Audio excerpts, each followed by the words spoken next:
Welcome, everybody. Welcome to another GoWP webinar. If you're here in the crowdcast room, go ahead and leave a comment. I know, Patrick, you probably are not able to comment right now since you're doing some jumping jacks. So take your time, get those done. But if you can see us, if you can hear us, let us know. Just say hi, where you're tuning in from, where you're watching from, and that way we'll have some confirmation that this streaming is working. There we go. We got Don. Hey, Don. Good to see you. And we should also be streaming live in the GoWP Digital Agency Owners Facebook community. So if you're over there, I'll come over there and check the comments to make sure that's working as well. And it looks like it is. So if you're watching us over on Facebook, feel free to stay there and watch the live stream there. You can also join us over here on Crowdcast if you would like to do that. And I'll just put that link in the comments real fast and we'll jump right into things. So there you go. If you're watching on Facebook, you can join us over here in Crowdcast if you'd like to. All right, getting all kinds of chats going on in there. Awesome, good. All right, let's go ahead and get this thing kicked off. So I'm Emily from GoWP. In case anyone isn't familiar with me or know who I am, that's who I am. And welcome to today's webinar for how to build better data-driven systems for project estimation and forecasting with Marcel Petitpas. So we're really happy to have Marcel here. He is the founder and CEO of Parakeeto, which we'll talk a little bit more about. We've already got the chat running, so that's awesome. It's good to have everyone here. Thank you so much for joining us. Really quick, I want to say a couple of words about GoWP in case anyone watching isn't familiar with us and what we do. And we like to say that we create happiness for digital agencies and help them to become more profitable, which more profitable usually means happiness. So that's a good thing. So whether you're looking to grow your team with a developer, a copywriter, designer, virtual assistant, or you're interested in outsourcing some of your services like website maintenance, content edits, care plans, those sorts of things. We have all sorts of white labeled services to help you do that. And we can also help you expand your team when you're ready to take that step with our vetted and assessed developers, copywriters, designers, and virtual assistants. So if you're ever interested in checking that out and learning more about it, you can visit the GoWP website or reach out to me, Emily, at gowp.com. And we've also built the Digital Agency Owners community, which is on Facebook. And if you're interested in joining that, you can hit that green button at the bottom of the screen there to join the community. And we announce the webinars and things like that we do are announced over in that group. We also have weekly happiness hours on Fridays. So those are a weekly call that we do with agency owners just to kind of talk about what we're working on, what we're struggling with, those sorts of things, and get feedback and workshop ideas. And it's a really great call, and we'd love for you to join us.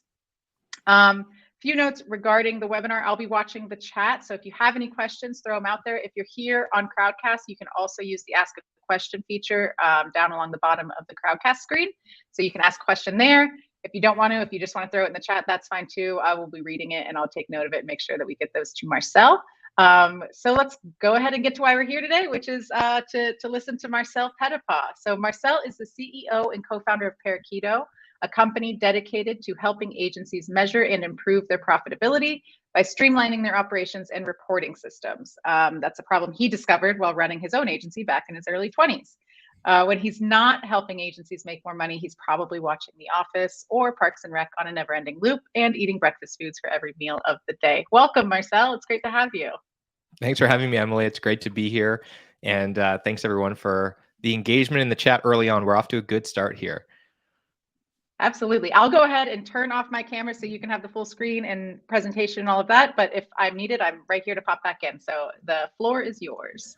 All right. Well, thank you very much, Emily, and the team at GoWP for having me. And thank you, everyone who's turned up here live for the presentation. I'm really looking forward to this, and I'm hoping that we'll have lots of time to have some engagement in the chat, answer questions, and make sure that you leave here with a solid understanding of what we're about to talk about, which is something that I think does not get enough attention. The mechanics of the system that we use in our business to collect data that ultimately should help us make better decisions about estimating projects, about forecasting, about all kinds of important things. And I'm excited that we're doing this topic for this webinar. because I do a lot of these. I was just telling Emily, I think I've done 60 of these presentations in the last 18 months, but most of them are focused on what metrics to track. And of course, I can point you towards resources and recordings of other sessions if you want to dig into that. We'll talk a little bit about it today. But the thing that I don't get the opportunity to talk about as much is some of the nerdy detailed stuff about all the systems that come behind that when it comes to structuring your data and how to actually use that data to do one very important thing, which is look out into the future and predict the outcomes of projects, and then stack those project estimations on top of each other to then forecast things like capacity and revenue, and do that in a way that is not extremely time consuming or is not extremely cost prohibitive. So those are the things that we're going to be digging into today. So if you're excited about that, if you're interested in learning more about that, I'd love to hear from you in the chat. Let me know if that sounds compelling. And if not, then I guess we could just end the webinar and give you all some time back and everybody will be happy with that. I'll go have a snack. But if you're excited about that and you let me know in the chat, then I'll stick around and we'll go ahead with the webinar. What do y'all think? I'll wait here to hear from you while I get my tech set up and get hydrated. Of course, if you don't have a water bottle with you, make sure you go grab one. Of course, the team at GoWP is biased because they spent all the time and energy to get me here to do this presentation. Patrick wants to go. Okay, if Patrick was the only person on this webinar, I would do this just for you, Patrick. It's good to see you, man. All right, so let's talk about agency profitability optimization. As a quick recap, as Emily mentioned, this is what I do for a living. I help agencies make more profit and ultimately make the business better for all the stakeholders. So I do that at Parakeeto, where I'm a co-founder, and this is the problem that we solve. I'm also the host of the Agency Profit Podcast. So if you like what you hear today and you want to go deeper and explore more of the great content that we've created around this topic, then you can go subscribe to that show. And this is what we talk about there. I also get to apply this knowledge to software as a service. So I specialize in service businesses. And I also apply that to software as a service at SaaS Academy, where I'm the head strategic coach. And I get to get in the weeds with Goldfront, who's a longtime client of ours, where I'm fractional COO. And I get the opportunity to help them serve brands like Uber, Nike, Adobe, Slack, etc. So this is what I do. Now, let's talk about the problem. If you're on this webinar and you're experiencing any of these things, then you're in the right place. Number one, you might be struggling with not having a clear vision or strategy when it comes to how to measure the performance of your business and how to ultimately structure your tools and data so that the information coming out of them is clean and consistent and actually allows you to get answers. If you've ever had the experience where you wanted to answer a certain question with your data, let's say something really simple like, did it take us as much time to do this thing as we thought it was going to? And you find yourself in a spreadsheet cleaning up data, trying to wrangle it together from different sources, and it takes you way longer than you thought it should to answer that question, then you're in the right place. That's what we're going to talk a little bit about today, is some simple principles you can use to remove the friction and empower yourself and your team with data in a more timely and cost-effective manner. And lastly, if you find yourself guessing and stressing about really important decisions in the business, things like, should we hire this person? Should we fire this person? Should we take this client on? If you're guessing about those things and not using data to make those decisions, then you're in the right place. We're going to talk about how you can start using data to give yourself and your team more forward visibility and have more confidence in the very important decisions that you make that have to do with your livelihood and the livelihood of your team. So with that, we're going to move on to the promise, which is number one, we're going to talk about some clear benchmarks and metrics that you can be using to measure your agency. And as I mentioned before, I'm not going to spend quite as much time on this part of the presentation as I otherwise would, because we're going to spend more of our time on the back half of this. And then we're going to spend some time talking about a framework for how to get repeatable outcomes here and how to have a system that scales so that every time that your team estimates a project or goes to pull a report, you have some consistency there. And then finally, we're going to talk about alignment and predictability, so that everybody on your team is speaking the same language and has the same idea about what it is that they should be paying attention to as it relates to measuring the performance of your business, of a project, or of an estimate when they're putting it together and scoping and pricing something, whether or not that number is healthy and if it's setting you up for success. So with that, we're going to dive in. We're going to start by talking really quickly about core financials. We won't spend too much time here, but I just want to cover the basics so that everything that we talk about in this presentation is in context and you understand why we talk about and think about things in the way that we do and what the fundamental truth about a profitable agency is at a financial level. Then we're going to talk about margin levers. In particular, one margin lever that you're going to want to pay close attention to when you're scoping projects, as well as when you're measuring the performance of those projects on an ongoing basis. And then lastly, we'll talk about scoping accuracy, which is where we'll spend most of our time today, talking about how to increase the accuracy of your scopes, which ultimately leads to the ability to forecast and the ability to protect your margins. Because at the end of the day, agency operations and scaling an agency is largely about taking assumptions that we have about client work and projecting them out into the future. That is basically going to throttle our ability to make hiring decisions, to scale our team, and to ultimately have a situation where the business is happening for us instead of to us. If we cannot make reasonably accurate predictions about how projects are going to play out and be able to project those out into the future, it's going to be very, very difficult to scale. It's going to be very, very difficult to make proactive decisions in the business that lead us to the right direction. And of course, largely our ability to do that is going to come down to how accurate those assumptions are. We can spend lots of time making very precise plans about the future, but if those plans are not accurate, then they're not really going to help us very much. So we want to try and improve the accuracy of those predictions, and we'll talk about a couple different ways to do that, even if the work that you do can't be scoped. How do you deal with scoping when you can't actually scope the work? We'll talk about that and more. So with that, I want to start with just some very simple elements of core financials. So we're starting here. When you look at your financial statements, what should you see and what should be true? And this is really the fundamentals of how an agency makes money. So the first thing that you must be able to measure when you look at your financial statements is your AGI, which stands for agency gross income. So what is agency gross income? Well, this is an important number because this represents the amount of income that you actually have to earn as a business when you do work for a client. So to give you an example here, if I was doing a $100,000 website project, but I was hiring GoWP to do most of the development work on that website project, and I was going to pay them $25,000 to do the development work, the AGI for me on that project would be $100,000 minus the $25,000 of revenue that is not my responsibility and that doesn't belong to me. It belongs to that outsourced partner. Therefore, my AGI will be $75,000 on that project. So that $75 is our responsibility to earn with the time and resources that we deploy against that project. And we're not responsible for the profitability of the other $25,000 that passes through us onto an external vendor. So what we're doing here to get to AGI is we're subtracting pass-through expenses. And examples of this are white label partners.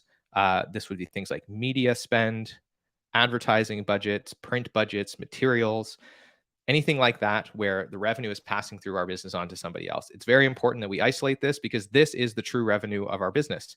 And we should be using this to measure and benchmark our efficiency and understand our gross margins. And this should be very clear to us when we're putting a price in front of a client.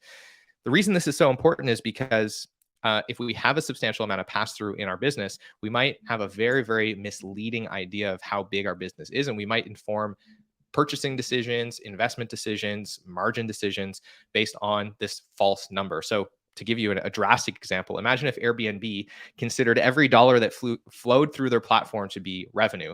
That would be hugely problematic because the reality is only 15% of the money that you put down for a property rental actually belongs to them. The other 85% belongs to the host. And so they obviously don't want to be making decisions on their spending based on a number that is inflated to the tune of 85%.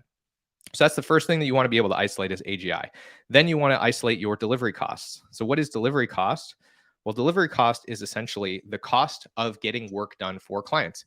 So to give you an example, on that website project, we have an AGI of $75,000.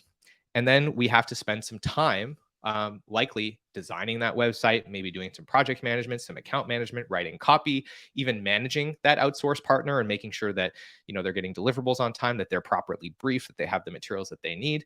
So all of that time, as well as any other internal costs that are related to delivery, need to be summed here. And that is how we're going to understand the gross margin or the delivery margin of our services. So generally, this is going to be payroll on an agency basis that is related specifically to delivery and what we like to call shared delivery expenses. That would be things like if you have a Figma subscription or maybe an Adobe Creative Cloud subscription, or you pay for advertising tools, right? These are tools in your team's tool belt. They're not just for one client, but they're required to enable the delivery team to do their work. And we generally want to keep these delivery costs to under 50%. And what that means is we should have a delivery margin, right, or a delta between AGI and delivery costs of 50% or more.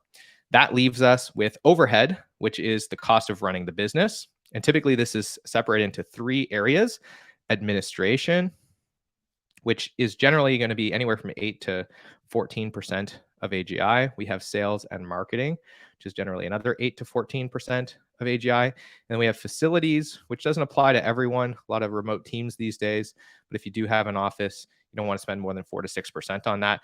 And in total, we want to keep overhead to under 30%. And what that should leave us with is a profit of 20% or more, right? So ultimately, what we want to do is work back from our profit goal and say, okay, we have a profit goal of X. We have a budget for facilities of Y. So what does our delivery margin need to be on the profit and loss statement for us to be profitable? Now, we've done audits on dozens of agencies. We look at lots of financial statements. Most agencies cannot easily identify these numbers when they look at their financial statements, usually because their payroll and software expenses are all lumped into one category or one account on their profit and loss statement. And so it's not immediately clear to them what amount of payroll is related to delivery, what amount of software is related to that versus something else. And there isn't a great clean line between overhead and delivery costs. So if there's nothing else that you take away from today's presentation, it should be that you need to go sit down with your bookkeeper and your accountant, show them this video and say, hey, we need to be able to isolate these things.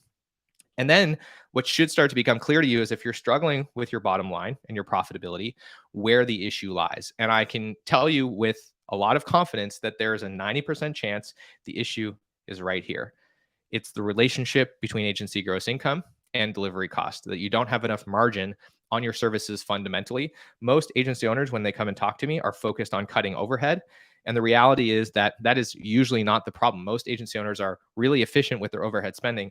The issue is that the moment they sell a project to a client, they're already losing. And sometimes they're actually losing money when they sell a project to a client because their delivery cost relative to the agency gross income they bring in is out of whack. There's just not enough meat on the bone. There's not enough margin on the project when they sell it. And that is the issue that needs to be addressed. There's a fundamental systemic profitability issue.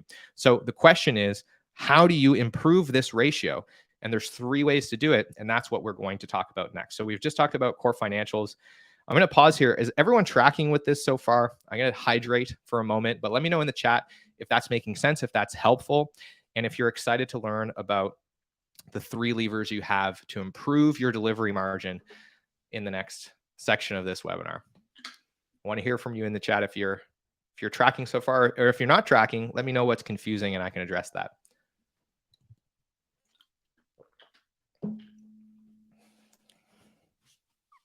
And if you're watching on Facebook, I don't know if I can see your comments or not. Maybe I can. I guess we'll find out after the presentation. All right. Jessica says it makes sense. Thank you, Jessica. Appreciate that. Patrick wants to see the margin. I'm going to show you the margin, Patrick. We're going to get there in just a moment. I'm going to highlight this in green because that's what I want to do. Don says, sounds good. Patrick says, so far, so good. Awesome. All right. So next up, let's talk about margin levers. What are the 3 ways to improve your delivery margin? Well, let's talk about it. So first and foremost, the formula for delivery margin is your agency gross income minus your delivery cost divided by your agency gross income. So to give you an example here, if I had $1 million in AGI and I spent $400,000 on delivery costs or expenses, then I would have a delivery margin of 60%, which would be pretty good. Okay. So there's 3 ways that we can influence this number. 2 of them are related to improving the amount of revenue that a given team can bring in while remaining at the same amount of delivery costs. And the other is related to decreasing delivery cost without decreasing the amount of agency gross income that is brought in by a team. So the first one, which is related to delivery cost, is average cost per hour. Okay, so this is basically taking our payroll and abstracting this down to a sense of what is our cost per unit, right? Because at the end of the day, no matter how we price our services, if we price on flat rates, if we price by the hour, we do retainers, we do value-based pricing, what we are selling is time. And our business model is we go out and we buy skilled labor in bulk and we resell it at a profit. That's what an employment contract is in an agency. I'm coming to you and I'm saying, I want to buy 2,080 hours of your life for a fixed fee.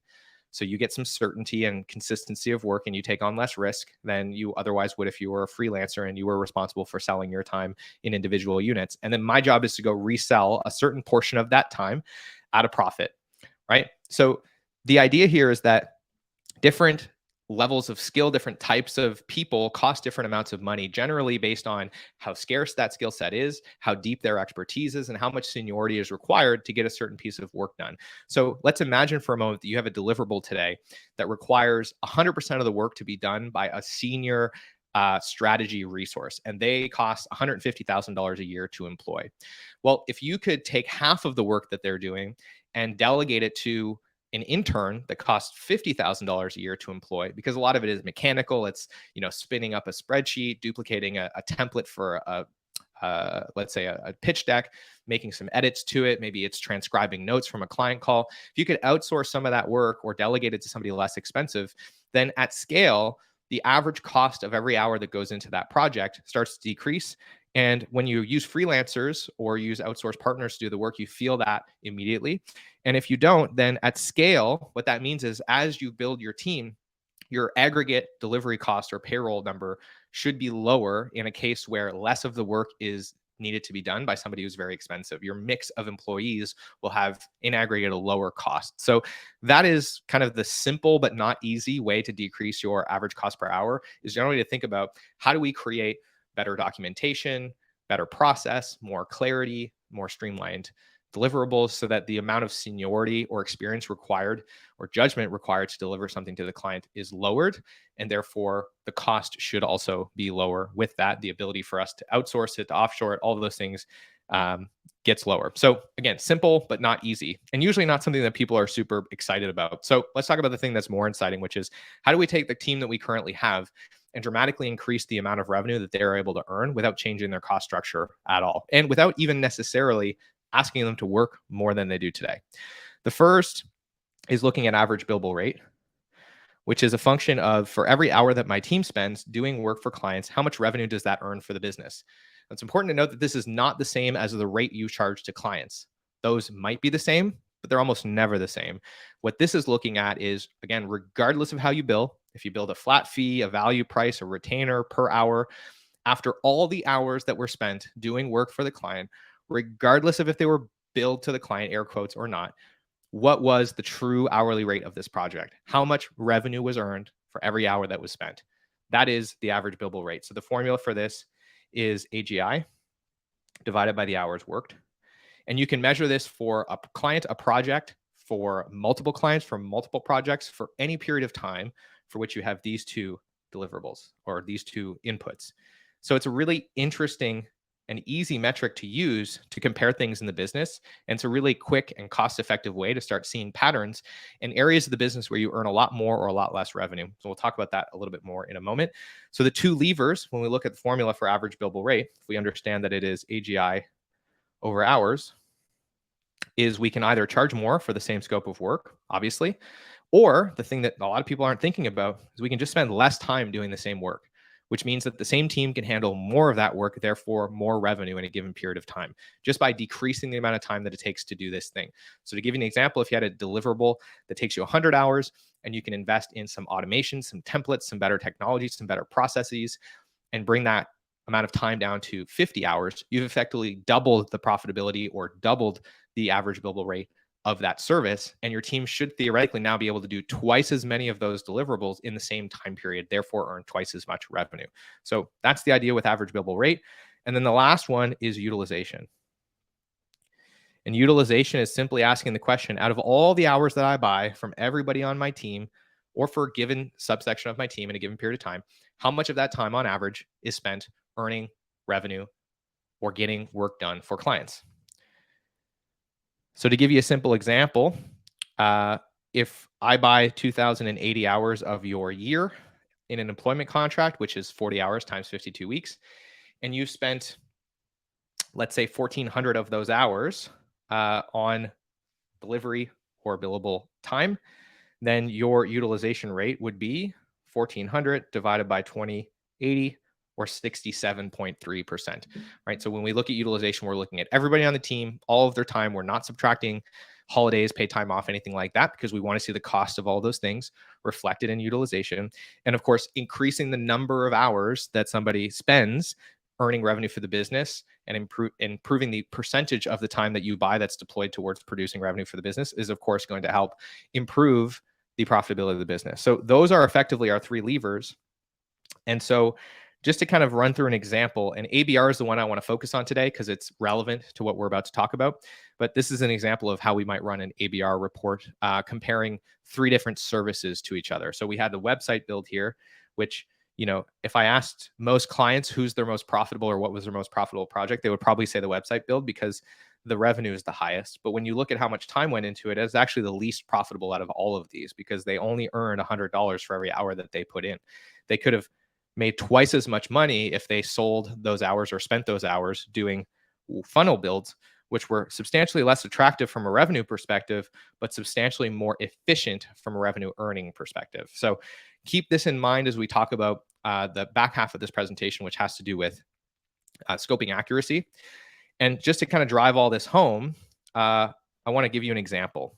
Okay, let's imagine that we have a team that has a capacity of 10,000 hours. And the delivery cost for that team in a given period of time is, let's say, $300,000. Okay. So in this instance, if they had a utilization of 50% and an average billable rate of $100, that would mean that they could earn an AGI of $500K in a given time period, right? That's the maximum amount of revenue that they can earn if this is the level of efficiency that they're performing at. Now, if we took that same team and we just bumped their utilization up to 60%, and kept the average billable rate the same, $100, now they can earn $600,000. So we've just taken their delivery margin from 40% up to 50%. And that should ideally go straight to the bottom line. In fact, more than 10% will go straight to the bottom line because assuming their overhead hasn't changed, their overhead relative to their AGI has actually just gone down. So you're going to see probably an 11 or 12% increase to EBITDA with this change.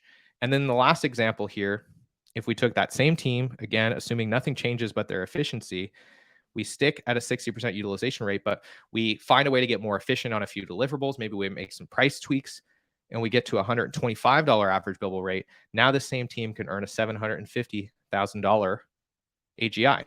Now our delivery margin is 60%. And again, we're going to have even more of that hitting the bottom line. So what seems like a really marginal increase in these values stacks up to be extremely meaningful. And I mean, if you think about this, like this is $250,000 in difference in AGI in this team with no other changes to the cost structure. That for most of the agency owners that I talk to is the difference between making money and not making money. So if this is resonating with you, if this is making sense, let me know in the chat. You now have a basic understanding of what needs to be true for you to run a profitable agency. You should have a delivery margin of over 50%. And in order to get there, this is how you can kind of do some quick math to assess what needs to be true about my team and what combinations of average billable rates or utilization are capable of getting us to that delivery margin. And now what we're going to talk about is the last piece of this. We've talked about core financials. We've quickly talked about margin levers. Now we want to talk about scoping accuracy. So when we have new projects coming down the pipe and we're negotiating with clients, how do we set ourselves up for success from the start? The thing I say all the time, because we do a lot of audits, is most agencies are suffering from indigestion, not starvation. They just happen to feel the same, right? So the problem isn't that they don't have enough revenue coming in. The problem is that the more revenue they sell, the more people they need, and their costs go up in conjunction with their revenue because they're not efficient. They're not efficient, right? So what they're experiencing is indigestion, not starvation. They just happen to feel the same. So how do you fix indigestion? Well, you start by changing what you eat. That's what we're going to focus on here is how do you make sure that when you ingest a project into the business, you're ensuring that it's not going to create indigestion for the business. And that comes with accurate scoping and clarity of what the profitability will be before you sell it to a client. Okay. So the framework for this, and this is really something that I see as a process, not an event, is what we call our agency profitability flywheel. And the fundamental idea here is it starts with estimation.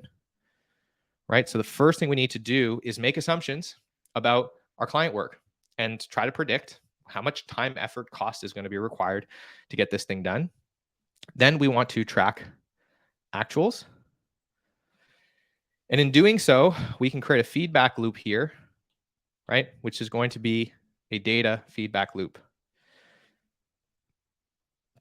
And we'll start to get a sense of where are our assumptions good and where are they bad, where are the gaps, and we can start to work to close those. Now, the way that we work to close those is we have reports and meetings with our team so that we can get our team involved in the process of identifying why our assumptions are not matching up to reality and how to close those gaps. And that should lead to process improvements. And that might be an improvement to the way that we estimate, but it might also be improvements to the way that we do the work. And sometimes our estimates are really bad because humans are bad at estimating. That's just kind of like empirically proven. But sometimes we're bad at estimating things because the way we do things is actually not that consistent and actually not that predictable. We don't do it the same way every time. The process is not very well defined. And so it's actually just innately hard to predict. Or what we might uncover is that trying to estimate the scope of a project isn't really possible at all. And instead of trying to predict the scope of the project, we should just stop trying to do that and instead adjust our pricing model to share risk with the client. That's a big idea. So we're going to talk about that a little bit more here. So the first thing I want to articulate is that pricing and scoping are not the same thing. They're often talked about in the same way. They're often done in conjunction with one another. They're often done in the same document. And that same document is often the same document that's used both client facing and internally to capture the source of truth for the set of assumptions that were made about a client project, right? So pricing and scoping are not the same. Pop quiz here. What is the difference between scoping and pricing? I'd love to hear if you have any ideas in the chat. What is your take on the difference between pricing and scoping? Related, but not the same. If you have any ideas, we got gold. I'm giving out gold stars for this. Completely meaningless validation from a random guy on your computer screen whose opinion you probably shouldn't care about anyway. But that's what's at stake here. Okay, if you answer this pop quiz. Jessica is giving me some encouragement in the chat. I appreciate it, Jessica. All right, so here's the difference. Pricing is asking the question, what will they pay? What will they pay? Jessica says pricing, the value demonstrated to the client is willing to pay. Scoping, the estimated tasks and time needed to complete the work. Scoping is all the deliverables laid out. Pricing is what you're going to charge for all that jazz. Scope is an estimate. Pricing is costing. Interesting. All right. So I think we're directionally accurate here, right? So the price is what will they pay? It's the question of how much money will we get from the client for this thing that we're doing. Scoping is the question of what will it cost us? What will it cost? Right? So scoping is something we do for ourselves. It has nothing to do with the client. And pricing is something we do for the client. And of course, these two things should be reconciled because the delta between price and cost is our margin. And again, we want to make sure that we're setting ourselves up to have at least a 50% margin when we put a price in front of a client. But these exercises should be separated because here's what happens when they're not separated. And I've made this mistake. I'm sure many of you have made this mistake. Let me know if you've ever been in this situation in the chat. You get a budget from the client, and that budget is substantially lower than the scope that you've put together for this project. And so instead of going and having a scope conversation with the client and saying, we need to remove some things from the scope of work, you kind of just start pretending that it's going to take less time to do this work and adjusting the hours down until the price reflects the budget that the client has. And then you go in and sell the project to the client. Everything's hunky-dory. Has anyone ever done that? Right? We use the scope to change the price instead of just having the price be the price and having the scope be the scope and then being honest with ourselves about what the margin is between those two things. If you've ever done that, then welcome to the club. I think we've all done it before. And the funny thing about doing that is nothing changes for the client. The price is still the price. The only thing that changes is now we don't have an accurate representation and a realistic set of expectations for that project internally. So what I've often found occurs is we get to the end of that project, let's call it 3 months later, and we're all pissed off because we blew through the budget and our margin was crappy. And the reality is we should have known that when we sold it. In fact, we did know that when we sold it, But instead of acknowledging that reality, we chose to lie to ourselves in that moment. So we felt a little bit better about taking on a deal that objectively wasn't that good for the business. Might have still been the right choice, right? Albeit if the utilization was going to be low that next month, we really needed it. That's fine. But instead of being honest with ourselves about the scope, we probably overworked the team because the time estimates weren't realistic. We probably set the team up for failure because we set an expectation that we were going to have good margins on the project that was never going to happen because we knew the scope wasn't going to be like that. And so by not adequately separating these exercises, we put ourselves in a weird position. The other thing that we start doing is weird stuff like using markup as part of scoping, when really markup is purely a pricing concept, right? Markup is not actually a real thing in the sense of scoping. And the reason I say that is because the scope of work has to do with how much money you're going to collect, how much of that is going to go to an external vendor, and then how many hours and how much cost those hours are going to cost you, and the margin between those things. And markup is intended to be a way of capturing money for the time it will take to manage the pass-through expenses. But most often when we apply markup to something, we're not actually contrasting that against the amount of time we think it's going to take to manage the pass-through expenses. So it's just kind of this abstract pricing tool that we use to justify a price to the client, but is actually pretty much meaningless from a scoping perspective. So let's dig into some more concrete ideas behind this now that we understand that pricing and scoping are separated. I want to start by talking about different pricing mechanics using the agency pricing quadrant, and then talking about scope and how to really adjust our pricing strategy and our scoping strategy depending on the type of work that we do. So is everybody tracking so far? Keep me up to date in the chat here. I love the engagement. I appreciate everybody sticking along with this so far. Hopefully this is making sense. All right. Big thumbs up from the GoWP team. All right, here we go. So the agency pricing quadrant. If you've ever been told that, pricing by the hour is antiquated, you shouldn't do it, or the only way to price is value-based pricing, or you have to productize your services, then hopefully this will be a refreshing take, because in my opinion, all of those things are not true. And the reason that they're not true is because math, like they're just objectively not true. It's possible to scale a very profitable agency selling high value services, low value services, billing by the hour, billing based on value. It's also very easy to screw all of those things up if you don't understand them correctly. And a great case study for this is like Design Pickle, for example. They're doing unlimited graphic design for $400 a month. They don't have any problems making money. And it's not because they're doing anything special. They just understand their business model and they're very, very good at operating in that way. So let's talk about why that is and how you can identify the right pricing model for you, or how you might be able to shift your services to the pricing model that you want to be able to offer to your clients. There's two axes that we want to consider when we think about what kind of pricing model we want to use. The first is value, right? So are we selling a high value service, or are we selling a low value service? And the important thing to remember here is that the value is in the eyes of our clients. It doesn't matter how valuable we think our service or product is. It only matters how valuable our client thinks our service or product is. And there's two things that will generally drive the majority of that value thinking on the client side. Lots of things that drive value, but the two primary ones are the following. The first is our positioning. So how many other options does our client believe they have in order to do this work? If I say I am a website design and development agency, I'm immediately putting myself in a low value quadrant from a positioning perspective, because now I can be compared to thousands and thousands and thousands of other agencies, freelancers, software platforms, self-serve options, website builders. I'm competing against Squarespace. I'm competing against, Divi Builder. I'm competing against everybody that claims they can build a website, because I haven't given the client any further point of differentiation. I'm putting myself in a category that is filled with other options. And I might be better than most of those other options, but I've now made it much, much more difficult for the client to recognize that. Whereas if I said, I specialize in helping B2B SaaS companies build websites that communicate complex data systems in an elegant way, and I happen to be, as a client, a B2B SaaS company that has a complex data system solution, then all of a sudden, I'm in a high value category, because there's just not a lot of other options that speak specifically to that problem. So limiting the competitive analysis from the client perspective with better, more specific positioning and limiting those options is one of the powerful ways to increase the perception of value. But then the other thing that's, of course, really relevant here is relative value.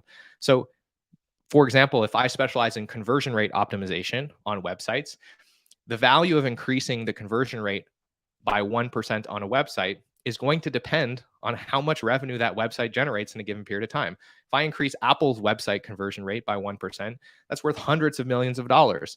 If I go to my aunt Shirley's Shopify store where she sells a couple $100 a month of handmade leather bracelets, it could take me just as much time and just as much effort to increase her conversion rate by 1%.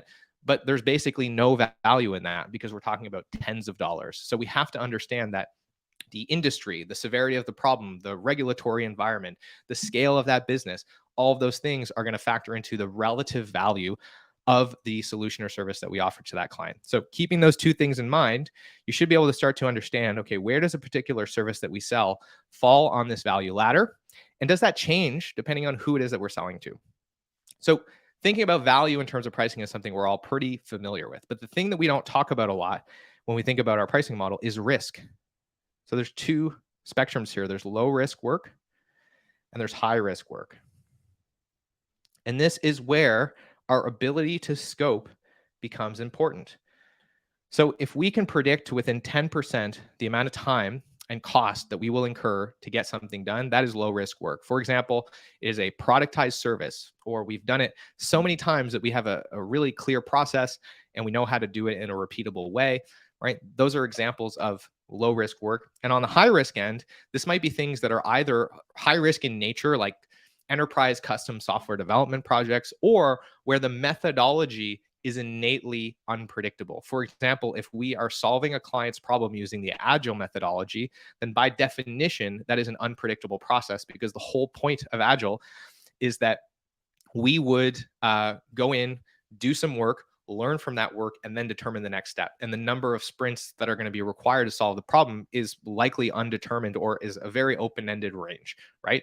So there's high risk work and there's low risk work.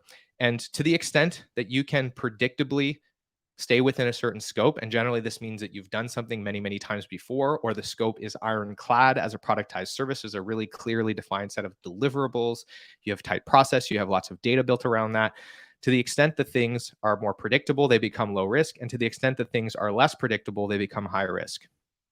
And we need to consider this when we factor in our pricing model, because we shouldn't be using a pricing model that assumes low risk when we have high risk, because then we're just taking on a whole bunch of risk and our margins are going to be all over the place and we won't be able to scope things or plan things out into the future very well. So let's talk about how we price in these different scenarios. In the case that we have low value work that's low risk, this is typically where we use a flat fee. Okay, so an example of this would be, you come to me and you say, hey, Marcel, I want you to build me a website. I would say, great. That's a $5,000 fee. I'll get it to you in 2 weeks. It's going to have this many pages, this many panels per page. And I've done this a million times because you're a lawyer and I build websites for lawyers and we have a process for this. And this is exactly what you're going to get. And I would say it's $5,000. And in that case, it doesn't really matter how long it takes me. And I'm arbitraging the fact that I have low risk because I know it's going to take me a certain amount of time, and I can use the fact that I'm efficient at this to drive up my hourly rate. In contrast, if we were doing low value work that was high risk, we might sell it based on hours, right? So this would be hours or time and materials. And the reason for this, of course, is because when we sell hours, we get paid for our time. So if it's an open-ended deliverable, we can leverage the fact that it's high risk and share that risk with the client. And generally, when we're doing low value work that's also high risk, we tend to have a lower average cost per hour because that work tends to be less specialized. So oftentimes we can actually create the perception of value with our hourly rate. And this is like a tactic that doesn't get talked about a lot because we love to poo-poo on the hourly rate in the agency industry. But I had a client recently who shifted to selling based on hourly rates. And what it started to do was push all of the competitive agencies in his space to start exposing their hourly rates, and his was lower. And so even though the aggregate price was often the same or higher for his service, there was a perception of value that was created because his hourly rate was lower than everybody else's. And I know that that doesn't make any sense, but it still psychologically worked for him, where he would say, yeah, well, we're $45 an hour. And the client just thought, well, I'm getting a better deal. And he was able to do that because he had, an operational advantage. He had low cost resources. So the difference here is Here, I might say, I'm selling you this many hours, and this is the range of hours that I think this is going to take. But ultimately, because this scope is open-ended, because this is high risk work, you're going to get billed for the amount of time that it takes. And then the flat fee would be saying something like, yeah, it's $5,000, and it might only take me 10 hours to do that thing. So I'll make $500 an hour, but to you, the client, it doesn't matter. You don't know that. That's not the conversation we're having. I'm saying I'm going to take the risk on and arbitrage the fact that there's low risk to use a flat fee. Now, in the event that we have high value and high risk work, then we would use generally here abstracted time and materials. So Media Monks is an example of an agency that does this really well. When they sell engagements to clients, they're still using the time materials contract model to protect themselves, but they're doing it in such a way where they're abstracting away from the hourly conversation. So instead of saying, I'm selling you this many hours or you're going to pay this much per hour, they'll say something like, we're going to give you a cross-functional enterprise development team. It's comprised of, a couple of developers, some design resources, some architecture resources, some strategy resources. It's $20,000 per sprint, and we estimate it's going to take between 20 and 30 sprints to get the current backlog done. And then often those engagements turn into very, very long engagements because every time the client asks for something new, the conversation is just about backlog management. And it's just like, do you want to add this to the backlog so we can continue to work through that backlog? And do you want that to come before or after the other things that are in the backlog? And I have some colleagues and some clients that use this model, and often those initial projects that are 6 months or a year long turn into several years of them leasing a team at a solid margin to the client. And then the onus of scoping things is really, when we look at it this way, it's in terms of protecting margins, it's about understanding the cost basis versus the hours. And then scoping can be broken down into much smaller increments of time. So instead of trying to wrap our arms around something that is really large and really hard to scope, we take that risk off the table and we shorten the cycle of what needs to be scoped, and we protect ourselves in terms of locking margin in by using that time material structure. And then lastly, high value, low risk. This is when we're usually going to do value-based pricing. And we're arbitraging the fact that there is high value and the fact that there is low risk. And we're starting to have the same conversation as we would with low value, low risk work. But instead of saying the flat fee is $5,000, we'll ask, hey, you want a website? Cool. Well, tell me about your business. How much traffic do you get? How many deals does that generate for you? What's the average value of a deal? And then you can start to triangulate, okay, a new website might have this impact on your business, and therefore we want a certain percentage of that upside. So we're using the fact that this is a high value circumstance and using that to try and stretch the price well beyond our cost basis. But of course, getting a higher price is only valuable to your bottom line to the extent that it is separating your AGI from your cost basis. If you have a relative increase in scope, then cool, there's some vanity. It's a larger project, but it's not really driving more profitability. We want to create separation between our cost basis and our AGI. So that is the agency pricing quadrant. So there's two concepts here that I want to speak to. The first is, if we have high risk work, the strategy is adjust the contract model such that we are protecting our margin because we're selling time. So the downside of this is we don't have as much upside if we're more efficient than what was planned, but we also don't have as much downside. And so that's what this is all about, is protecting ourselves from downside. And then again, the resource planning game becomes more about backlog management and chunking estimation down into smaller increments, which reduces the risk and improves our ability to resource plan and predict out into the future. And then on the other side of this is when we are trying to scope the entire engagement upfront. And I'm going to talk about how we can use some data to get better at that and ultimately try to start moving more engagements over to this end of the spectrum so we can start to ideally continue to increase the delta between our cost and our revenue. And as we mature, things start to move up and to the right, which is generally a more fun place to be in terms of pricing model. So hopefully that's making sense for everybody. Just to kind of summarize this, we're using time and materials or abstracted time materials billing models. Our pricing anchor is on time and velocity. So we're pricing based on time, and it's all about, what is the velocity that you're buying from us so that we can move through a certain backlog of items at a certain pace. So for example, if you went and asked Design Pickle for 1 million deliverables, they would get them to you, but they would probably open up a conversation about, hey, instead of waiting 50 years for the millionth deliverable to be done, you probably want to move a little bit quicker than that. So why don't you pay us more money and then we can move faster through this backlog, right? The scope management is about backlog management. And priorities are really more about timeline adherence on the operations side. Whereas if we're doing flat or value-based pricing, we're typically pricing based on outcomes and value. So we're selling deliverables and outcomes, not time or velocity. And this becomes about scope management. So when the client wants something different or new, we have to go back and either say no or say yes, but this is how it affects the price. So there needs to be some rigidity to the scope here, because otherwise we're constantly reopening the scope of work, and it can put a massive administrative burden on the ability to actually get shit done with clients, and can really hold up the process and put you at significant risk where the work is on pause, your team is sitting on their hands while you work through contracting. So we want to be really cognizant of that. And then finally, it's about budget adherence with flat or value-based pricing, because every hour that you put in above or below the committed scope or the estimate for the project has an impact on your margin, because you're not being compensated for time. Again, you're being compensated a flat or value-based price for a certain set of outcomes and value. So now let's talk about scoping. Scoping is always the first step when you get a new project coming into the pipeline. So what is the formula for scoping? This is really important, okay? When you're scoping a project, the first thing that you need to figure out is how much time will it take? Internal hours.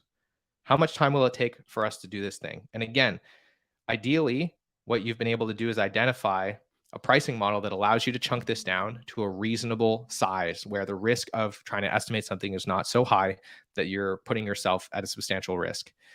We multiply that by our average cost per hour, okay? And then we divide that by 1 minus our target delivery margin. And then we add any pass-through expenses. And this formula should get us to our minimum target price. And the key thing here is we need to be able to identify our assumption on how many internal hours it's going to take. And ideally, we're giving ourselves a conservative and realistic estimate here. And we're baking in, if there's a contingency, we're baking in the risk that is associated with this. So to the extent that you want to do flat pricing, the more risk there is, the more of that you need to price into your engagement. Otherwise, there's a likelihood that you're going to eat a lot of the cost of variance, and your margins are not going to be great. So to give you an example of this, if we had 225 hours at an average cost per hour of $40, and we wanted to target a 70% margin on this project, and we had $5,000 in pass-through costs, we're going to have GoWP do some development work on this project. Then our target price in this instance is going to be the following. We have $9,000 in cost, and we wanted to divide that by 30%. That is going to give us a $30,000 price point plus our $5,000 in pass-through expenses. So we need to charge at least $35,000 for this project, including our pass-through expenses, if we want to have a chance of hitting our 70% margin. This assumes that we're able to keep the hours at or below 225 for this particular deliverable. So this is the formula for coming up with scope. And then there's a question of price, right? And we might present this to the client as it's $35,000, or we might present it to them as, hey, it's $30,000 plus $5,000 in outsource fees, or we might present it to them as, hey, it's $28,000 plus, $5,000 in pass through plus $2,000 in markup. It doesn't matter. At the end of the day, the AGI is always exactly the same for you, and the price is exactly the same for the client. So if we want to use things like markup and other kind of pricing strategies to justify price to the client, that's fine. But ultimately, what we need to be aware of is that this is our agency gross income right here. This is our pass-through expense. This is the price we need to charge. And then we go to the negotiation table. And this is where we get into pricing. So the formula for pricing is we have our revenue minus pass-through, also known as AGI, in parentheses. So revenue minus pass-through minus our delivery cost divided by revenue minus pass-through. So this is just our margin formula for above, but I'm being more detailed here, okay? This will give us our delivery margin estimate. So let's say in this case, we go to the client and they say, yeah, we don't have that much money in our budget. We only want to pay you $25,000 for this deliverable instead of $35,000. So in this example, we have 25,000 minus our 5,000 in pass-through expenses, and we have $9,000 in internal costs that we know we're going to likely incur to get this done. And we divide that by our 25K minus our 5K in pass-through. So what we end up with here as a calculation is we have essentially $11,000 in delivery profit divided by $20,000, which is going to give us a 50% delivery margin. Okay. So now we have a decision to make. Our target margin was 70%. And now the client's budget is putting us in a position where if we take this, we're only going to have a 50% delivery margin. And we have a set of choices that we can make at this point. Do we go back and say, hey, let's make some adjustments to the scope and try to bring the cost basis down? Do we go back and say, hey, we need more budget? Or do we not risk it and take this work on at a 50% margin? Because you know what, if we don't, our utilization is going to be terrible next month, and we're either going to have to lay some people off, or we're going to take this work on, and then at least we'll be selling their time for more than nothing, right? So we want to make sure that we are clear when we go through the pricing and scoping exercise of what should we be making for this project based on the time it's going to take.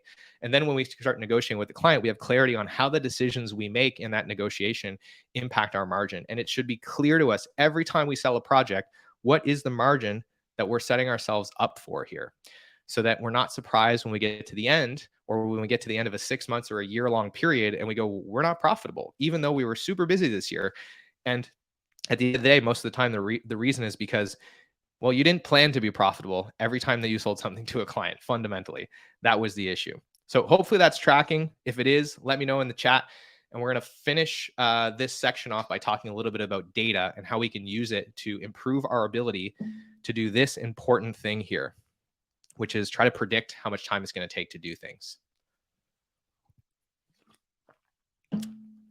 So if this is tracking for you in the chat, let me know. You got some questions, also let me know. We're going to have some time for those at the end. One last little tidbit here is that generally when you estimate a project, we have a target of 10 to 20% higher than what we want to get on our P&L. And the reason for that is you're usually going to have some shared delivery expenses that are not going to be reflected there. And you're going to have unexpected things, gaps in utilization, turnover, ramp up time for your delivery team, that kind of stuff. So you want to make sure that when you price a project, you give yourself some buffer between what you want to hit on the P&L and what you're pricing for a project. Patrick, thank you for tuning in. It was nice to see you, man. Appreciate your feedback. Okay, so the next step we've talked about here is estimation. Now we want to talk about time and cost tracking, okay? And here's the big idea. If you've ever opened up your time tracking tool and experienced this, where you hold up your estimate and you're like, okay, I want to know how much time did it take us to do this project, and was it much more or much less than what we thought? And you open up your timesheets or your time tracking tool and you're like, okay, I know the client, great. I know the project, great. But now you're looking at your estimate, and the estimate says something like, we have this many PM hours and this many, copywriting hours and this many development hours. But when I look at my time tracking tool, I've just got like a bunch of random tasks, and it's not immediately clear to me if they were development or project management, and my time entries are just not mapping cleanly back to my estimate. So now I have to do all this work to try and kind of do some bookkeeping on my time entries just to answer this simple question of like, were our estimates accurate or not? And this is just such a fundamental thing that when you go to set up your time tracking tools, they should have perfect alignment, at least at 3 levels of hierarchy, to how you estimate work, so that the feedback loop is frictionless. When you create an estimate and you say, these are the buckets that I'm tracking my time in, usually it's by role category, project management, design, copywriting, QA, etc., that when you run a timesheet export, all of the time entries are immediately grouped by those categories. Every single time entry has metadata on it that maps back to one of these categories. This is called structured data. And if you do this and you create perfect horizontal consistency, Now you start to unlock a really powerful set of insights. But if you don't do this, you will constantly have a high degree of friction between you and getting value from your time tracking data. So just to kind of show you an example of this, if on my estimate, I track clients, projects, and services, and then I think about this in terms of like who's going to do the work, and I have a department that every person is assigned to. In my time tracking tool, the objects might be named a slightly different thing. So we want to make sure that we have clarity on what is the mapping. So client is going to use the client object in the time tracking tool. Projects are going to be projects. Services, we're going to use the task object in our time tracking tool to map that.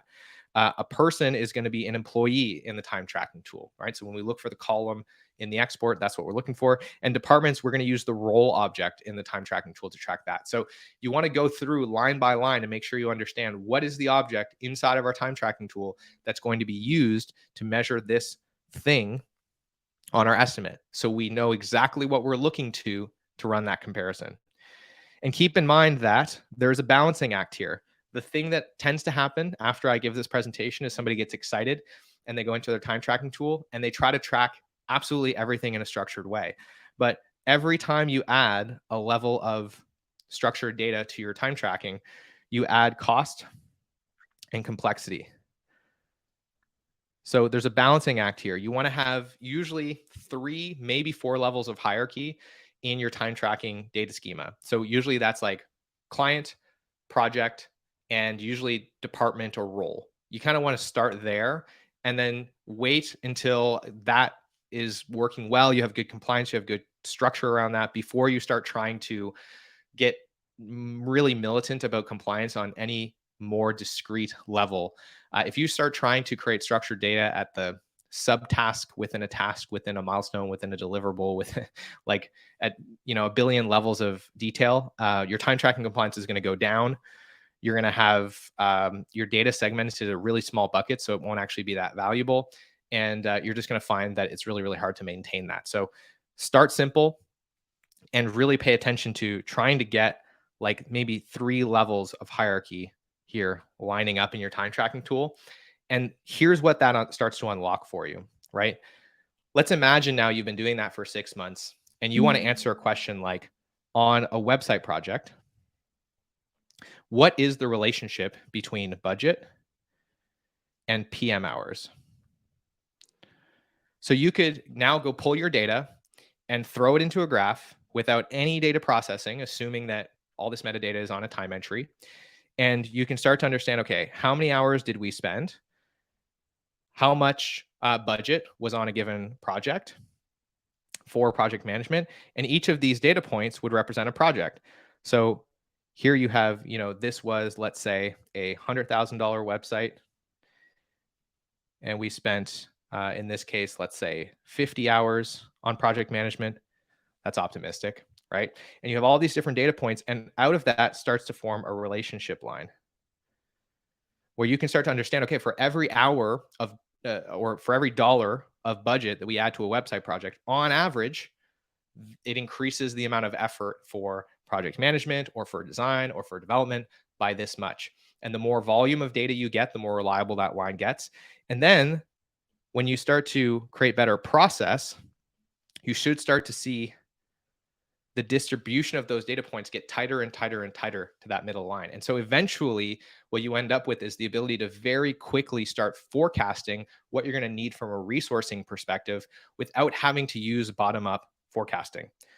So that's the last thing that I want to talk about here is reporting and process optimization, as well as forecasting, and then we can go to Q&A. So once you start collecting this data, there's a couple of important things that you can start to do. I mentioned earlier, you have that ABR report, right? So you can start to look at, here are all my projects, here are all my clients, here are all my different service lines. Which ones are earning revenue at a high rate? Which ones are earning revenue at a low rate? What are the patterns here? And then you can sit down with your team and ask, okay, what is standing out to us? What's going much better than we expected? And what can we learn from that? And what's going much worse than we expected? And what can we learn from that? Ask the team, why do we think this is happening? And what opportunities exist for us to either improve that or learn from these things and apply them to other projects. And the really important thing here is we want to try to get our team coming up with those ideas. And that creates both buy-in generally they're also going to be much closer to the problem than we are. So they'll have a better perspective. And this starts to decouple you as the owner from driving innovation in the agency about improving efficiency.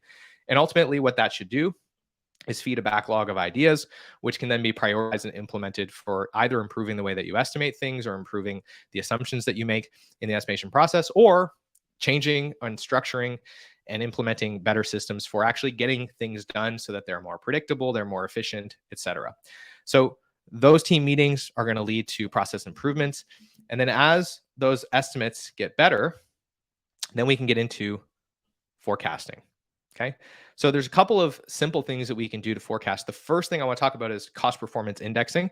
And this is a pretty common project management term. If you've done any kind of project management certification, you've certainly heard of cost performance indexing.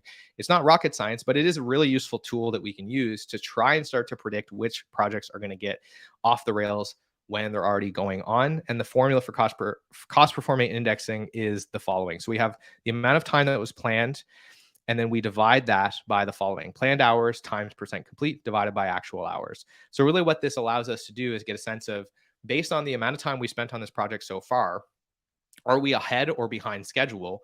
And if we project that out into the future, how much ahead or behind schedule or behind budget will we end this project on? And this can start to help you predict, okay, these are the projects that are at risk of going over, and you can try to mitigate those ahead of time. So you can build a simple spreadsheet like this, where on a weekly basis, for example, you update the percent complete for each of these projects. There's 4 ways to do that, by the way. You can use the timeline, you can use hours versus budget, you can use a percentage of task completion, or you can just use a subjective percent complete based on your project management's gut.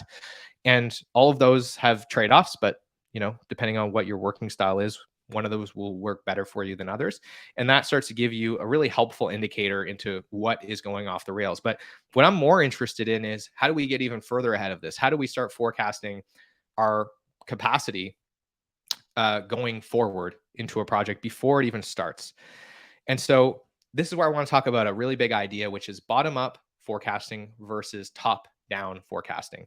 Most project managers and operations people that I talk to think about forecasting as taking a project, breaking it down into a bunch of tasks, assigning those tasks to individual people, and only then can we start to get an idea of, okay, we're going to be over on design, under on copywriting, and just about where we want to be on project management. The problem with that is it's really precise, but usually early on in a project lifecycle, it's not that accurate, but it's a lot of work. And if the question is, I'm going into a meeting with a client in 30 minutes and I need to tell them if we can start their project next month or not, or I'm going into a meeting with a potential employee or a freelancer and I need to tell them if we're going to need their help next month or not, we don't have the time usually to go and do this for a half a dozen projects to try and get the answer.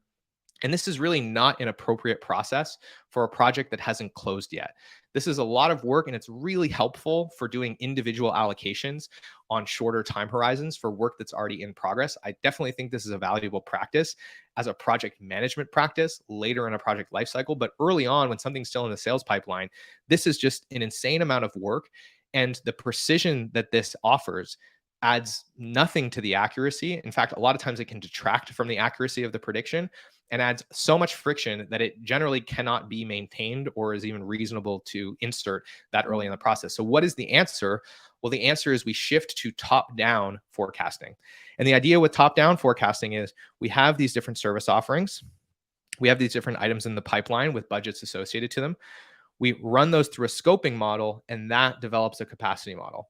And I talked about our scoping model earlier. When we start to collect data that is structured, we can start to build our scoping models here, where imagine you have a graph for websites for each of the different role categories that you have inside of your agency. So now you can say, well, we have a budget of $150K for this website that's in the pipeline, and instantly you can calculate to a reasonable degree of accuracy the estimated time or perhaps a range of time that is likely to be required to service that based on when you think it's going to close and how long it's going to take place over.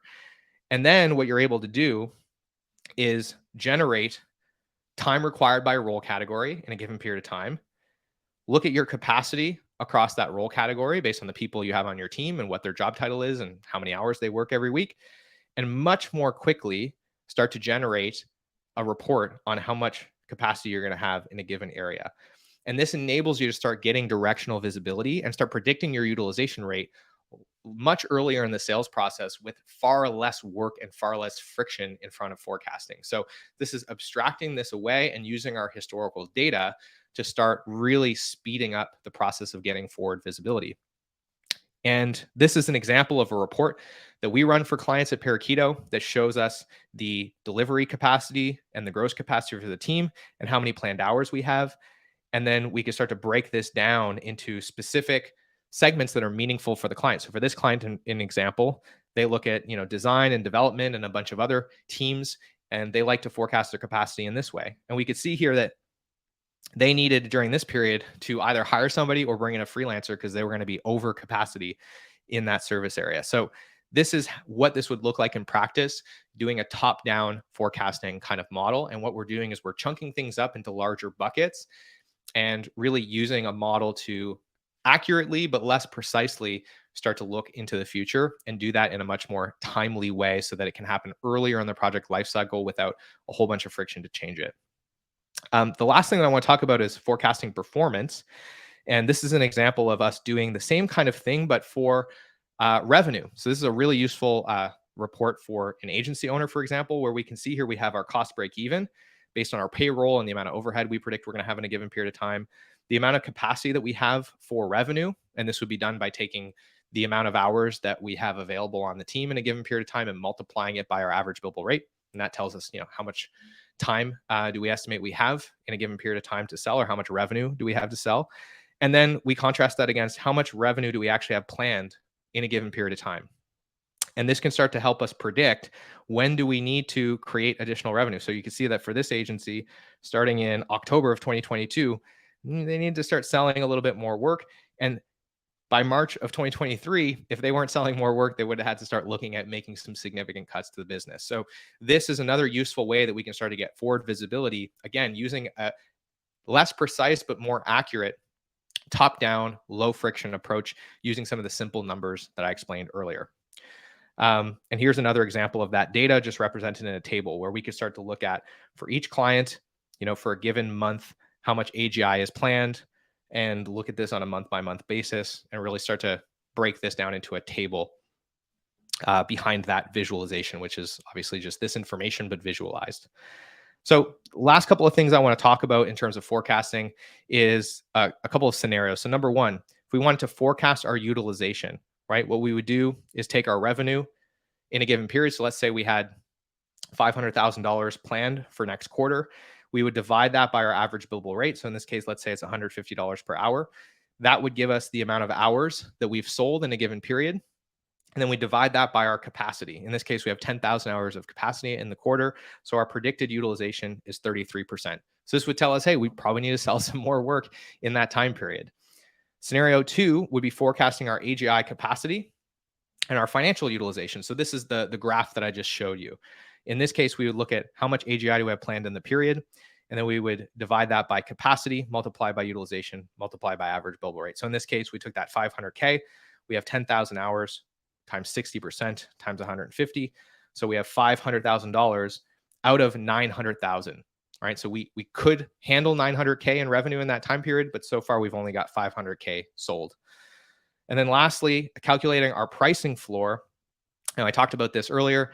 It's delivery cost divided by 1 minus delivery margin. So in this case, $10,000 in delivery cost divided by 1 minus 40. So let's say in this case, we wanted to get a 40% margin. We would need to charge a minimum of $16,000 for this deliverable. So we kind of covered that earlier. So with that, I've covered a lot of ground in this presentation. I'm sure that there's lots of questions. I want to encourage everyone, if you want to go deeper, because there's so much more to talk about here, into our resources. You can go to parakeeto.com and grab a free toolkit, which includes some free resources to help you estimate projects more quickly. It actually includes a report that allows you to create the graph that I talked about earlier. Assuming your data is structured properly, you can actually create these visualizations for yourself and start to understand the correlation between budget and hours and predictively estimate things. So all of those resources are in the toolkit, and it's absolutely free. So you can go and grab that there. And if you want to get in touch with me, my email and LinkedIn are here. I'd love to hear from you. So with that, I'm going to turn things back over to Emily, and we're going to open it up for some Q&A, questions and answers. All right. Awesome. Thank you so much, Marcel. It was so great. So much information. I was here like taking notes because some of this really, I mean, so much of this applies to any business type, right? But especially service-based businesses. So really cool stuff. And I know that I'm going to be coming back and watching this replay, which some people did ask about. The replay will be available basically immediately once we end this stream. You'll be able to start from the beginning and watch it all over again. So you can come back, take notes, apply your numbers, or if you can hit that button down at the bottom there and get the Agency Profit Toolkit over on that website that Marcel was just talking about, and apply some of these great formulas to your business and your numbers. Amazing, really amazing. I did have one question came in during the presentation, and if you're watching and have other questions, throw them in the chat, put them in the ask a question. If you're watching over on Facebook, we did have a couple people watching over there. So if you have questions over there, I can see those comments, so feel free. I have a feeling people are going to have questions after they start applying all of this to their numbers. But the question that did come in, what's a good margin? So that's a great question. I know we talked, when you were talking about it, you were in that 70%, somewhere around there. Is that what you strive for, or how do you advise on that? Yeah, that's a great question. So the simple answer here is, at the end of the day, the most important margin is the bottom line, right? And so when we think about EBITDA, so we'll talk about margin targets.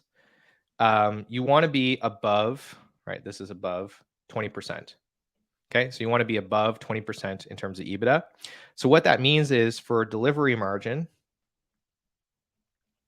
in order to hit a 20% or higher delivery margin, you probably need at least a 40% delivery margin. But I'm going to say 50% is really the floor here, because most agencies, especially today with all the inflation that we've seen in the last couple of years, are spending about 30% of their overhead on sales and marketing, admin, and facilities. So you want a delivery margin generally of above 50%.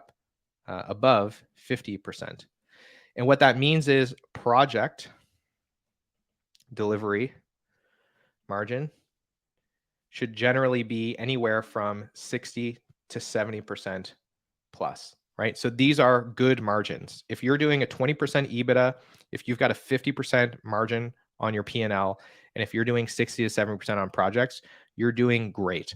An excellent EBITDA is like 30 to 40%. Above 40%, things are either incredible or there's something nefarious going on in the business. But I think if you can achieve these benchmarks, you're doing well, and you're doing substantially better than the majority of agencies. You're in the upper 10 percentile, I would say, or you're in the top 10% for this kind of benchmarking, I would say. Awesome. That's so helpful. How do you have any advice for someone? You know, I know a lot of folks haven't taken the time, or if you're someone who hasn't taken the time to really take a long, hard look at your numbers, but you've always got money in the bank, so you feel like it's okay, right? You go kind of on gut feeling and knowing you've got money there, so you shouldn't worry about it. But then they come and they apply these formulas and check it out and find out, oh, their margins are quite a bit lower than what that goal margin is for a healthy business. What's the advice there? Well, so the first thing is, I would make sure that you're getting clarity on your delivery margin as well as your EBITDA. So most of you probably can look at your financial statements and you know what your EBITDA is, but the most important question will be, can you see your delivery margin? And then, as I kind of mentioned earlier in the presentation, then the question is going to be looking at the 3 delivery margin drivers and identifying which one is problematic for you so that you can focus your energy on the right place. And so just to kind of rehash very quickly what those were, you either have an average cost per hour problem, a utilization problem, or an average billable rate problem. So ideally, you have time tracking data so that you can immediately see which one of those things it is, right? So you take your agency gross income, you divide it by the number of delivery hours you worked in a given time period. That'll give you your average billable rate. You take your total capacity for that team in a given time period, and you divide your delivery hours by that capacity. That gives you your utilization. And then you take your total capacity for a given time period and you divide your payroll for that by that number, and that gives you your average cost per hour. And so really quickly, it should become evident to you which one of these things is your problem.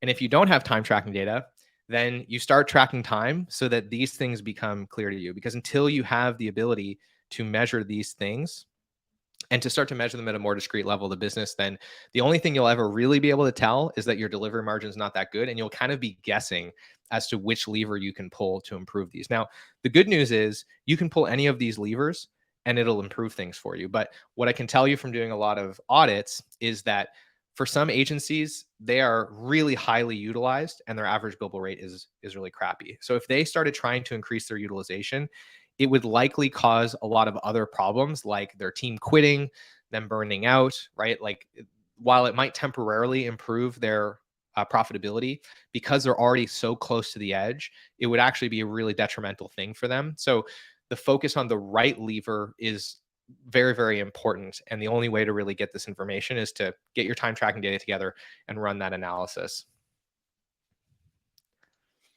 Awesome. That's really helpful. I'm not seeing, let me get my camera back on. I'm not seeing other questions coming in, but I want to thank everybody who has hung around and watched this. I know it's super valuable information. I know for some it can be kind of intimidating and scary information too, right? Because it's numbers and it's taking an honest look at the business. And it's a topic that comes up a lot in our community about kind of where to start and what to dig into. And one of the things I love too is when you're starting to take a look at profitability. So often you look at the tools you're using. You're like, oh, I can use a cheaper tool, right? Or you're looking at those things and not those bigger levers, because I didn't see overhead cost on any of your levers, right? Yeah. And the reason I don't spend much time on that is because, well, it's kind of obvious. Everybody knows how to go through their P&L and cancel software subscriptions and spend, less money on things. And it's almost never the problem, right? As I mentioned before, I can count on one hand out of the dozens and dozens and dozens of agencies that we've audited. I can count on one hand the number of them that we're overspending on overhead. It's just almost never a problem for that reason. Yeah. Yeah. I love that. I love that revelation. Don's asking, how important is the burn rate? Yeah. So Don, are you open? Can we bring Don on? Because I would love a little more context on what he means by burn rate, and just make sure I if understand. He's open to it. Don, would you like to come on? Would you like to come on screen? If not, you can just elaborate in the chat. Yeah, that'd be great. This language is ambiguous in our industry. A lot of people call the same thing or have a different definition for the same thing. Utilization is a good example of that. A lot of people have a different definition for utilization than mine. So I want to make sure I understand your definition, Don, for burn rate, and that I can adequately answer your question here. Okay, let's see. I'm going to invite you on screen, Don. Taking that yes as been open to the invitation, so you should be joining us soon. Come on down, Don. Should see an on-screen prompt, accepted and connecting, so he should be here shortly. There we go. Hey, Don. Hey. Hey, great beard. Thanks. So my question is your burn rate. So you have, let's say you're projected 100 hours for a project. Mm-hmm. And as you're going through and getting your percent complete rate, when you're at 50%, you should have burned 50 hours. Mm-hmm. And sometimes that doesn't always match up. So yeah, is that something your software or your program tracks? Yeah, this is a great question, Don. And really, so I'm glad that you came up and elaborated. What you're referring to as burn rate, to me, is one methodology for cost performance indexing, but fundamentally they're the same idea, right? Is we're trying to get an understanding of what percent complete should this project be, how many hours have we used, and is there a delta between those two items? And if we're ahead or behind schedule, how does that impact the risk associated with this project, either that we're going to go over or that we're going to go under? And so it comes back to this formula.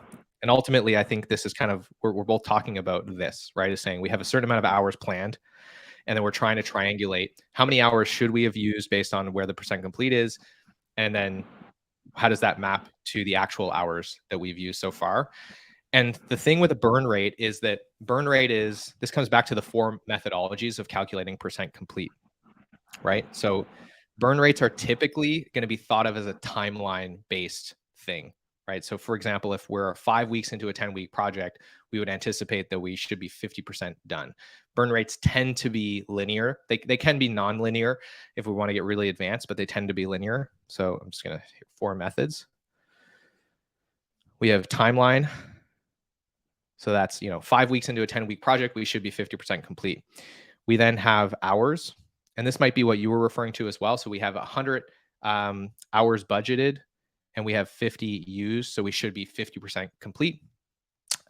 We have task completion. So we have 100 story points, and we've completed 50 of those story points, so we're 50% complete theoretically. And then we have the last one, which is just kind of like gut feel, which is the project manager saying, it feels like we're about halfway through this thing. And that's, how we identify the percent complete. And then burn down, from what I understand, is just kind of another way to run cost performance indexing in a sense. Am I understanding that correctly, Don? Does that answer your question? Yes. Lovely. Well, I'm glad you brought that up. It's a good question. And thank you for coming on live to add some context. Appreciate it. Thank you. Yeah, thanks, Don. That was great. First time we've had a viewer come on live, so that's fantastic. I love it. Very cool. Does anyone else have any questions? And I know one of the other things that I think it was Don was asking about, or not asking about, but commenting on, is scope creep, and how that's a real struggle when you're trying to project. And you touched on that though, Marcel, in your presentation as well, because you're able to adjust for that and account for that. And that's the thing, right? If scope creep is a chronic issue for you, then you might have to come back to the pricing model quadrant and really think about, like, is it possible for us to limit scope creep for this kind of work, or should we just adapt the contract structure such that scope creep isn't really a thing, or that the scope creep doesn't have a negative impact on our margin because it's just going to change the amount of time that the client is billed for. And that's where I think time materials contracts are super powerful, because the answer to a request from a client is always yes. Yes, and would you like to add that to the pile, or do you want to move that up in the timeline? Whereas when we're using flat rate pricing, the question is yes, but, right? The answer is yes, but do you want to remove something or replace it with that? Do you want to open up the scope and pay more? So it's just a different management conversation. And scope creep is typically something that is more focused on in a flat rate environment, where it does have a direct impact on the margins in the project. So it's an important consideration. And if you're really struggling to manage it, the answer might actually be changing the pricing model so that you don't have to deal with it in the same way. Absolutely. I think that's a really big kind of aha moment right there. It's like, oh, I don't have to do my pricing that way because it doesn't work for me, right? So let's change that up. Absolutely. Well, Marcel, with no more questions coming in, thank you so much for your time today and your wisdom and knowledge and experience. It's fantastic. If you're watching and you haven't already hit that Agency Profit Toolkit, hit that button at the bottom of the screen and you can go download that and start applying your numbers and figuring out where you go from here. And I also put a link to Marcel's LinkedIn, so you can connect with him there as well. And yeah, Marcel, anything else you'd like to add before we close up shop today? Well, I'll just kind of shamelessly plug that if you listen to this and you were just kind of overwhelmed by it all and you just thought, man, I wish somebody else could just come in and show me all these numbers for my business, that's what we do. So if that's something that's interesting to you, head to our website, read up more on it, and reach out. We'd be happy to help. But this is the kind of stuff that we come in and help you get visibility on. So yeah, I'll just finish on that. Awesome. Parakeeto.com. So that's Parakeeto.com. And we will include that in the follow-up email that you'll get, so you can go check them out as well. Marcel, thank you so much. And thank you to everyone who joined us today and who's watching this replay. Thank you. And you can continue to use the chat if you're watching the replay also, and I'll check in on it. And everyone have a great day and great rest of your week. Thank you. Thank you. Bye.